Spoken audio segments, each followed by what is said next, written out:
The stars looked different from the observation deck of the UES Dauntless. Captain Laura Mitchell knew every constellation visible from Earth by heart. But out here, beyond the edge of the solar system, everything changed. The familiar patterns, twisted into strange new shapes or disappeared entirely. It was both thrilling and unsettling. Laura sipped her coffee as she looked out at the vast emptiness. The Dauntless was humanity's first true deep space vessel, equipped with the experimental Parker drive that allowed it to travel faster than any ship before it. Their mission was simple: push beyond Pluto, gather data, and return home. Routine. Exploration, or so they thought. "Captain, we're picking up something strange," said First Officer Ben Johnson over the comm. "You might want to come to the bridge." Laura found the bridge crew gathered around the main sensor display. The screen showed an object moving at impossible speeds, following a course that defied natural orbital mechanics.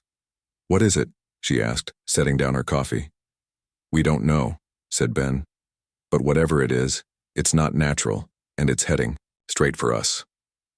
Science Officer Maya Diaz looked up from her console, her face pale. "Captain, I think it's a ship."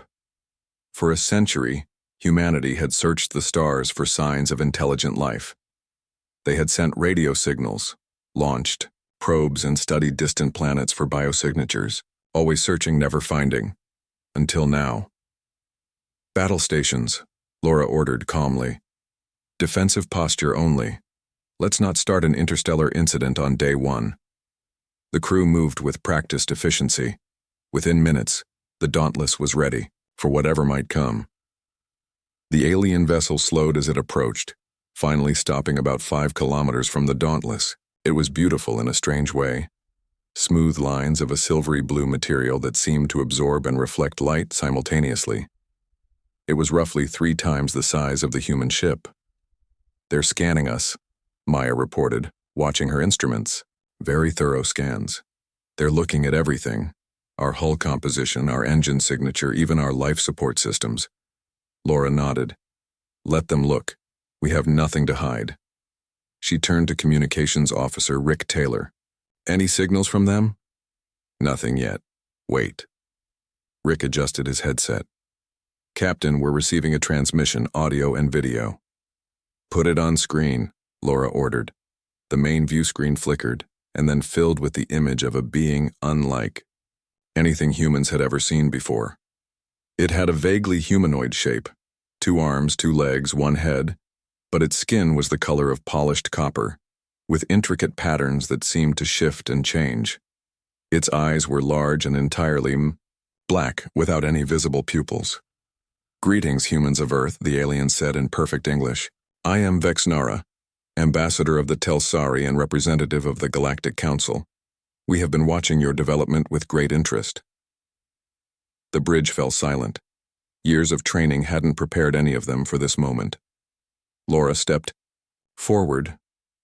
"I am Captain Laura Mitchell of the United Earth ship Dauntless. We welcome you in peace." Vexnara's head tilted slightly. "Your response is noted and appreciated, Captain Mitchell. The Galactic Council has authorized me to extend an invitation to your species. We would like Earth to send a diplomatic delegation to Centauri Prime, the seat of the Council."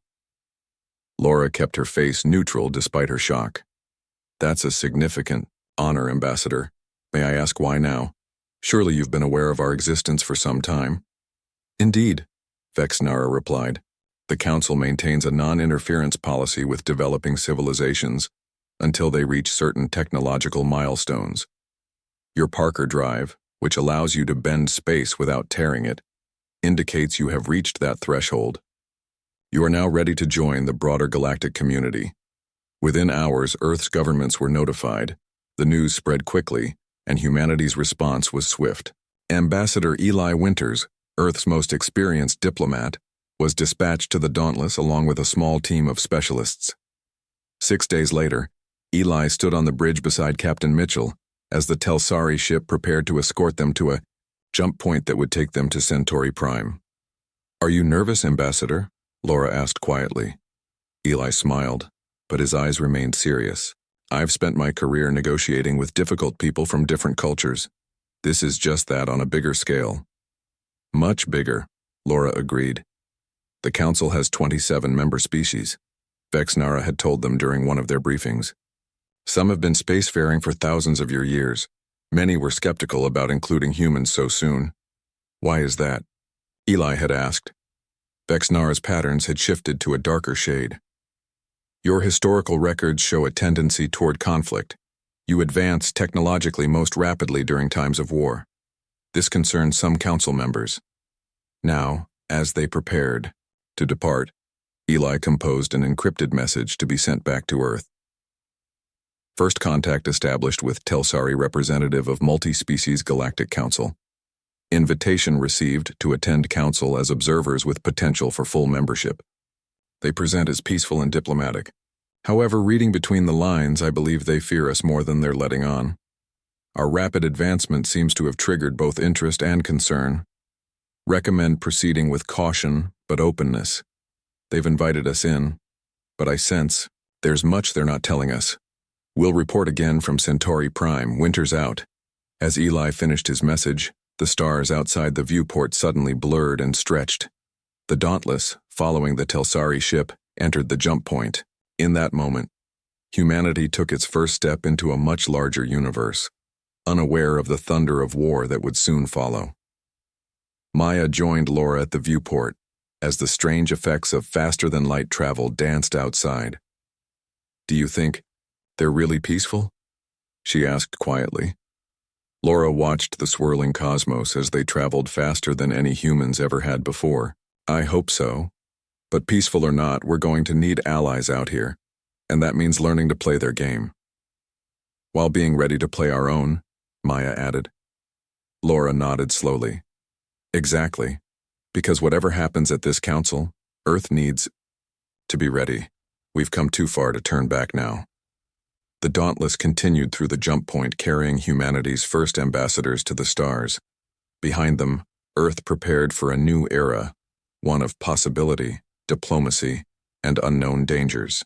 The journey had just begun, and the thunder of war was still distant but coming closer with each passing moment.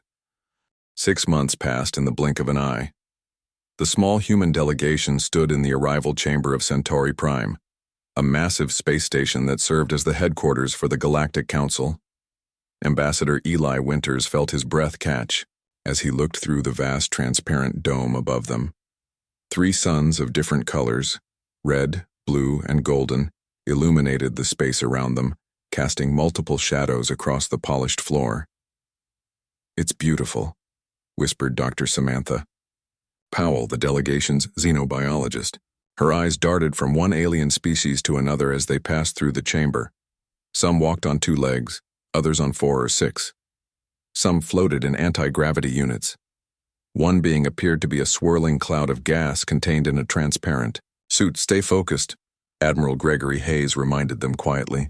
The military man's face remained carefully neutral, but his eyes missed nothing. We're being watched. He was right. Throughout the chamber, beings of all shapes and sizes paused their activities to observe the humans, some with curiosity, others with something that looked like concern or even fear. Ambassador Winters, welcome to Centauri Prime. Vexnara approached, making the formal greeting gesture they had learned during their journey, both hands open, palms forward. Your quarters have been prepared. Tomorrow you will attend your first council session as observers. Natalie Ortiz, the delegation's technology specialist, studied the station's systems with barely contained excitement. The energy flows here are unlike anything we've developed. Their power management is at least a century beyond ours. And yet they still have security flaws, Hayes murmured, noting the patrol patterns of the station guards. Vexnara led them through a series of corridors, each more impressive than the last. The walls seemed alive with flowing patterns of light that responded to those walking past. The council has existed for over 4,000 standard years, Vexnara explained. 27 species currently hold membership, with voting rights, distributed equally regardless of population size or territory. Equal votes for all? Winters asked. Even species with trillion-member populations compared to those with just millions? Vexnara's skin patterns shifted to a deep blue. Yes. This prevents larger civilizations from dominating smaller ones. Major decisions require 80% agreement. They arrived at their quarters, a series of rooms adapted to Earth-standard gravity, atmosphere, and temperature. The windows looked out upon the central hub of the station where hundreds of ships docked and departed in a carefully coordinated dance. The next morning, they attended their first council session. The chamber was enormous, circular in design with tiered seating for each member species. The humans were given a small observation platform near the back. The session began with a dispute over mining rights in a system near the border of two species territories. For 3 hours, representatives spoke in careful, measured tones, making arguments that seemed to repeat endlessly without progress. Hayes leaned toward Ortiz. "If we operated like this, we'd still be arguing about whether to leave Earth's atmosphere." She nodded. They value consensus over efficiency. As the session dragged on, Winters noticed a reptilian being watching them from across the chamber.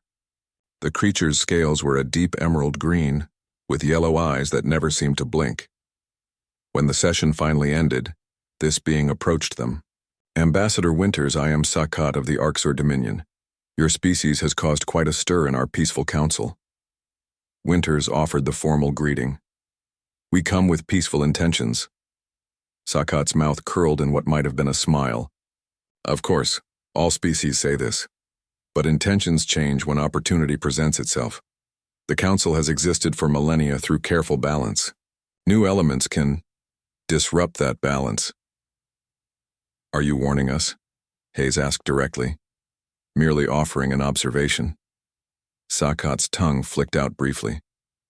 "In the coming days, you will be approached by many species offering friendship. Choose your allies carefully, humans. Not all paths lead to favorable outcomes." After Sakat departed, Vexnara approached.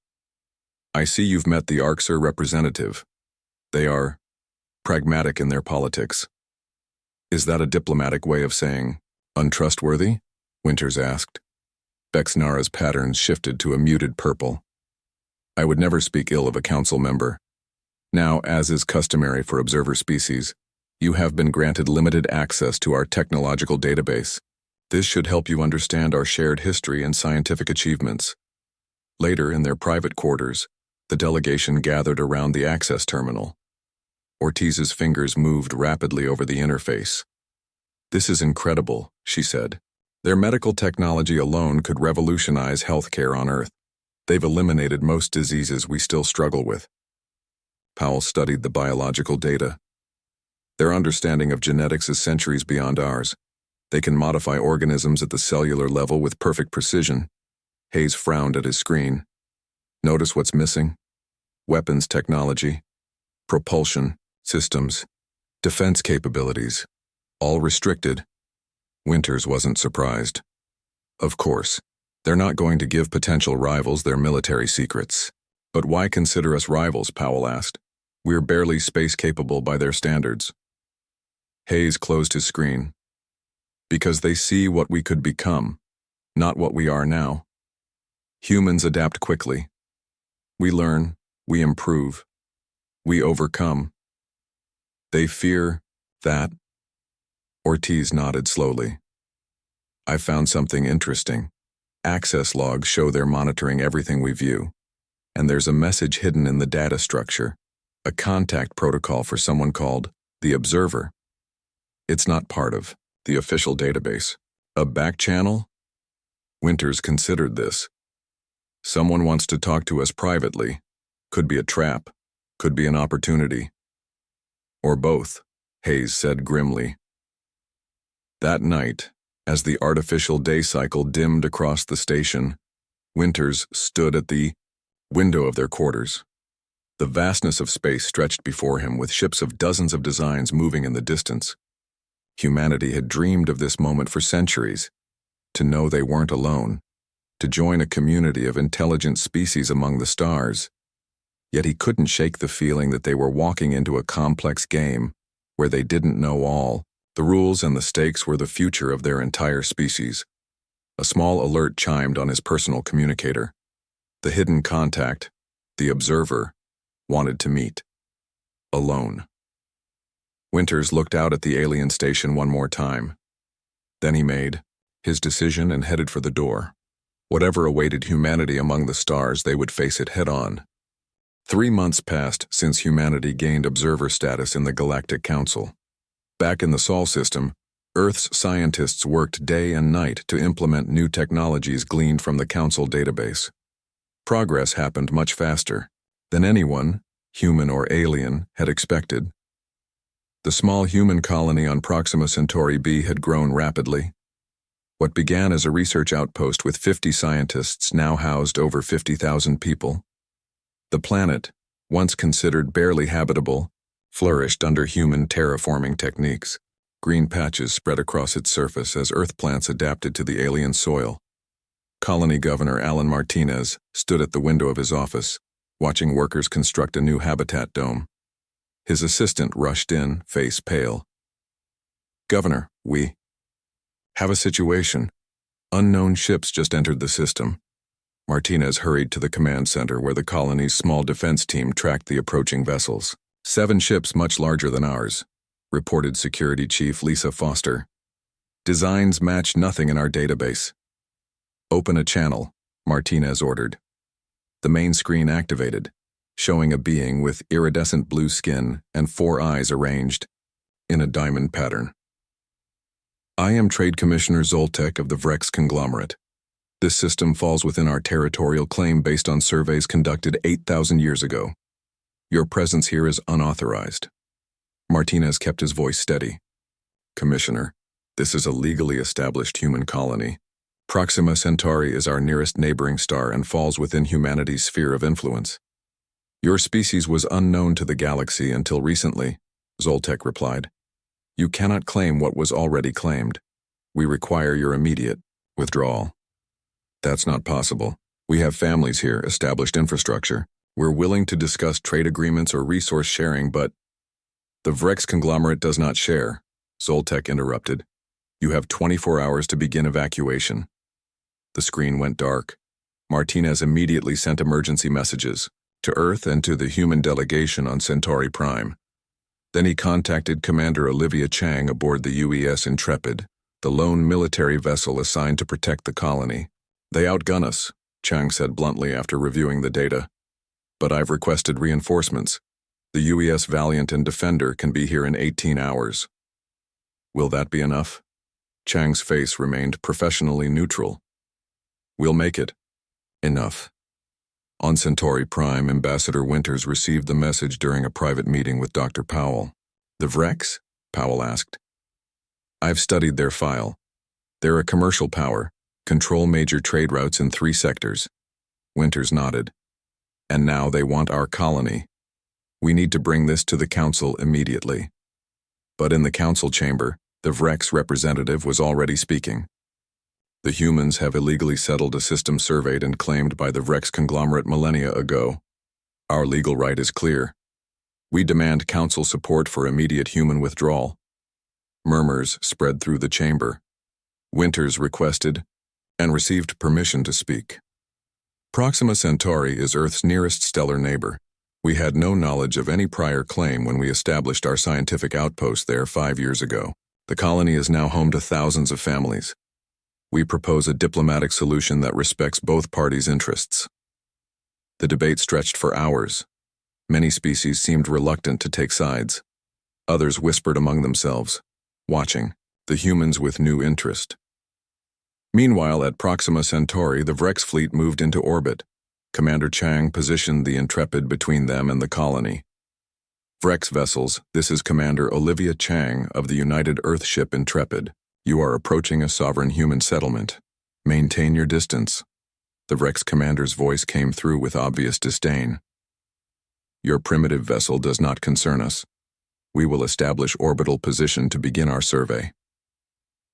"Negative. Maintain your current position or we will consider it an act of aggression." The lead Vrex ship fired an energy pulse at a small defense satellite. The satellite exploded in a bright flash. "A warning," the Vrex commander stated. "The next will target your settlement." What happened next shocked even the human observers. Commander Chang had spent weeks studying the technical data available on Council species. She had run countless simulations. When the Intrepid responded, it wasn't with the expected defensive posture. The human ship fired 3 precisely targeted energy beams, weapons far more advanced than humanity should possess. The beams cut through the Vrek's shields as if they weren't there. 3 enemy vessels drifted powerless, their engines disabled. "This is your warning," Chang replied calmly. "The next ship that fires will be completely destroyed. You have 1 hour to collect your disabled vessels and leave this system." The remaining Vrek ships retreated, dragging their crippled companions with energy tethers. They broadcast distress signals throughout Council space. On Centauri Prime, the Council session erupted into chaos when news of the confrontation reached them. The Virex ambassador shouted accusations of treaty violations and weapons proliferation. "Humans have weaponized restricted technologies. They must be contained. Before they threaten us all," Winters stood firm. "We defended our colony against unprovoked aggression. The Vreks fired first." Admiral Hayes leaned close to Winters. "Our ships shouldn't have those capabilities yet. Earth must have reverse-engineered more than we realized from the database fragments." Vexnara approached the human delegation as the emergency session continued. "This is unprecedented. How did your ships develop such weapons so quickly? The defensive technologies you displayed are at least level 5 on our scale. Observer species are only granted access to level 2. "Perhaps," Winters replied carefully. "Humans are simply good at connecting dots. When you show us part of a picture, we can often imagine the rest." The Arxur representative, Sakat, watched from across the chamber, yellow eyes gleaming with new interest. That evening, the human delegation received a secure message from Earth. Admiral Gene Parker, head of the United Earth Defense Force, appeared on screen. "The situation has escalated beyond diplomatic channels," she said without preamble. "Intelligence suggests the Vreks are preparing a larger fleet. They underestimated us once. They won't make that mistake again. Can we defend Proxima?" Hayes asked. "We've fast-tracked several new vessels with enhanced capabilities. But this isn't just about one colony anymore. The Council's reaction to our defense systems tells us everything we need to know. They never intended us to be equals." Winters frowned. "What are you suggesting?" The Council scheduled an emergency session to address what they're calling the human question. We need to be ready for any outcome. After the call ended, the delegation sat in silence. Finally, Dr. Powell spoke. "They're afraid of us now." Hayes nodded. "Fear leads to preventive action. They might try to contain us before we grow stronger." Winters looked out at the stars visible through their window. "Then we need to show them we can be valuable allies, not just dangerous enemies." Ortiz, who had been analyzing the station's communication patterns, looked up from her screen. "Someone's coming. It's Sakat, and he's not alone." The door chimed, and when it opened, the reptilian Arxur stood there with a being none of them had seen before, tall, with crystalline features that caught the light. "Ambassador Winters," Sakat said, "allow me to introduce Kirzalax of the Ilari Conquered. We have a proposal you might find interesting, one that could change everything." 2 weeks after the Proxima Centauri incident, the Galactic Council remained in continuous emergency session. The vast chamber, once a place of measured debate, now buzzed with tension. Species that had barely acknowledged humans before now watched their every move. Ambassador Winters spent each day in meetings, moving from one delegation to another. Today he sat with the Nilari representatives in their water-filled chamber. Unlike most species who modified council spaces to match their homeworlds, the Nilari required actual water to breathe. Winters wore a lightweight breathing mask as he floated across from Kirzalax, whose crystalline body shimmered in the blue light. "Your proposal is interesting," Winters said. "A separate alliance outside council protocols." Kirzalax's voice came through the water as a series of musical tones, translated by Winters' earpiece. "The Arxur believe the council has grown stagnant. Many other species agree privately but fear speaking out. Your arrival has created an opportunity for change. Change can be dangerous. So can stagnation. The Vreks attacked your colony because they discovered valuable resources there. Resources they did not want to share. Did the council tell you this?" Winters shook his head. The Council prefers peace through strict control. New ideas are seen as threats. Your species adapts too quickly for their comfort. After leaving the Nalari, Winters met with Dr. Powell, who had made a surprising breakthrough. Several smaller Council species had approached her privately, impressed by human medical knowledge. They've been denied access to certain medical technologies, Powell explained. The Council rations advancements based on species status. Our open approach to sharing medical knowledge has won us friends. Admiral Hayes had his own success. During a private dinner with military representatives from 3 influential species, he demonstrated human tactical thinking by solving a centuries-old military simulation that had stumped Council strategists. They respect strength, Hayes reported, but they're worried about what we might do with it. Meanwhile, on Earth, the unified Earth government debated their response. President Sophia Reyes addressed the Security Council in the underground bunker beneath New Geneva. The Proxima incident has forced us to accelerate our plans, she said. Our fleet modernization program is now our top priority. If the Council tries to contain us, we must be ready. Defense Minister Aaron Clark disagreed. We should focus on diplomacy. We can't win a war against 27 spacefaring civilizations. We're not planning for war, Reyes replied. We're ensuring we have a voice that can't be ignored. Ambassador Winters reports the Council operates on consensus, which means power often comes down to who can block decisions rather than who can force them. Back on Centauri Prime, Natalie Ortiz worked late into the night, analyzing data patterns in the Council's communication network. Something caught her attention: hidden signals embedded in standard transmissions. Using encryption methods developed on Earth, she began to decode them. The door to their quarters slid open as Winters returned from his meetings. Any progress? Ortiz looked up, eyes wide. The Vrex attack wasn't a coincidence. Someone leaked information about our colony's defense capabilities or lack thereof. They knew exactly when Commander Chang's ship would be alone. Who leaked it? I don't know yet. But there's more. The Vrex are allied with 3 other species in a secret trade agreement. They've been hoarding resources, manipulating supply, to maintain economic control. Winters frowned. We need proof before making accusations. The next morning, the emergency council session began with a formal proposal from the Vrex and their allies. The Vrex ambassador, his blue skin now pale with anger, addressed the chamber. The human threat must be contained. We propose restrictions on human expansion, technology development, and military capabilities. They must be confined to their home system until they prove they can be trusted. Several species voiced support. Others remained silent. The Arksur representative, Sakat, spoke next. The humans defended themselves against unprovoked aggression. Would any of us do differently?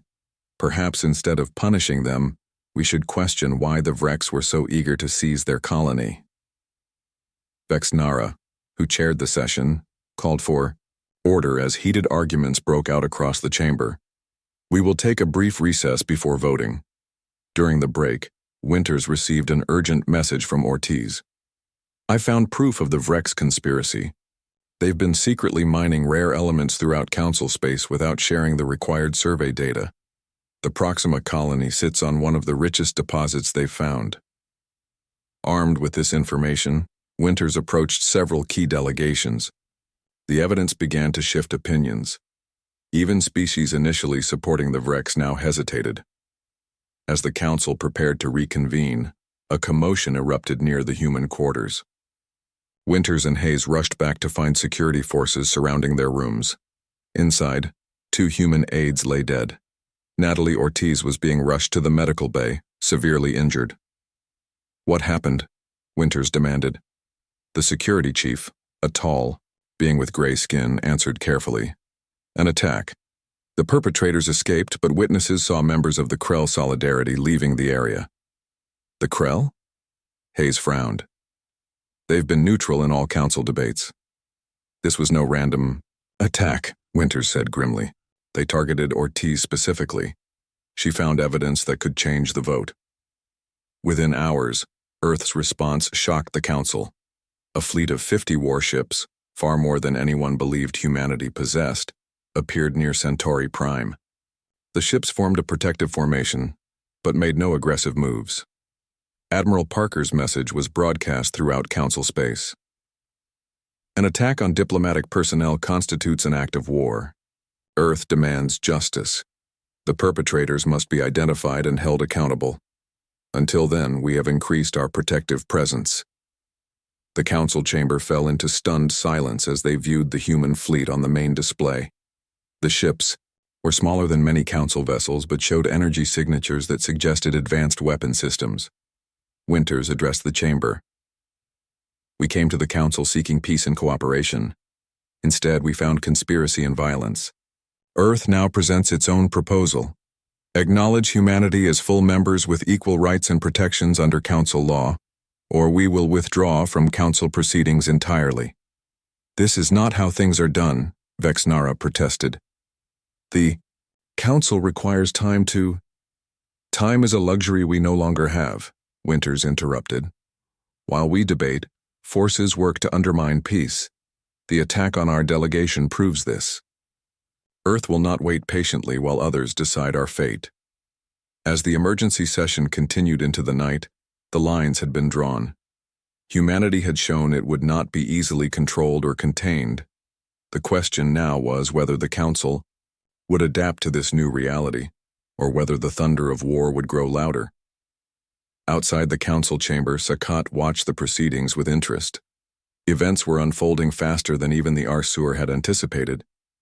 Humans were proving to be even more unpredictable and valuable than they had hoped. 1 month after humanity's ultimatum, the Galactic Council chamber was filled to capacity. Species that normally sent junior representatives had dispatched their highest officials. Today's vote on humanity's status would shape galactic politics for centuries to come. The terror attack investigation had revealed a conspiracy far beyond what anyone imagined. The Vrex leadership had secretly funded extremists from the Krell Solidarity to attack the human delegation. Their goal was to prevent Ortiz from revealing evidence of their illegal mining operations. When this connection became public, many former critics of humanity became supporters. Ambassador Winters stood before the Council, his face showing none of the exhaustion from weeks of non-stop diplomacy. He had spent countless hours with representatives from 23 species, building alliances and addressing concerns. Now everything depended on his final speech. Esteemed members of the Galactic Council, he began. For thousands of years, your civilizations have built something remarkable. A forum where differences can be resolved without war. Humanity respects this achievement. We wish to add our voice to yours, not to disrupt what you have created. The chamber was silent as he continued. Some fear our rapid advancement. They worry that our history of conflict makes us dangerous. They are not entirely wrong. Humans evolved as tribal competitors. We fought each other for resources, for territory, for ideas. But through bitter experience, we learned to channel our aggressive energy into innovation and exploration rather than conquest. Winters paused, looking around the chamber. The Vrex representatives glared, but many others leaned forward with interest. Our history taught us the true cost of war. We learned that cooperation yields greater rewards than conflict. We built institutions to resolve disputes peacefully. We are not perfect. We still struggle. But we understand something valuable. The difference between the capacity for violence and the desire for it. Admiral Hayes stood nearby, his presence a reminder of the human fleet still positioned near Centauri Prime. Dr. Powell and Natalie Ortiz, now recovered from her injuries, watched. From the observer section, we do not come to the stars seeking war, Winters continued. But make no mistake, if war finds us, we will end it, decisively. And then we will rebuild, because that is what humans do. We hope to never demonstrate our full military capability. We would much rather share our medical knowledge, our art, our music, our unique perspective. Socket of the Arxer nodded slightly, his yellow eyes gleaming with approval. Today you vote not just on humanity's status, but on what kind of galactic council you wish to be. one that fears difference, or one that embraces it, one that controls through restriction, or one that grows through inclusion. Humanity extends its hand in friendship. What happens next is your choice. When Winters finished, Vexnara called for the vote. The chamber held its breath as each species registered their decision. When the final results appeared on the main display, a murmur spread through the crowd. By a margin of just 3 votes, the Council had approved humanity's full membership, with unprecedented special provisions allowing them to maintain independent military capabilities beyond standard Council restrictions. In exchange, humans agreed to share their innovations in medicine, sustainable ecology, and advanced computing. Earth would send representatives to all Council committees and contribute to peacekeeping operations throughout Council space. As the human delegation prepared to return to Earth with news of their success, an urgent transmission came through from the Council's long-range sensors. Admiral Hayes took the call, his expression darkening as he listened. "What is it?" Winters asked when Hayes returned. "Trouble. Massive ships approaching from beyond the galactic rim. The Council's ancient enemies, the Navari Collective." "The machine intelligence?" Dr. Powell asked. "I read about them in the historical archives. They were driven away thousands of years ago." "Well, they're back," Hayes said grimly.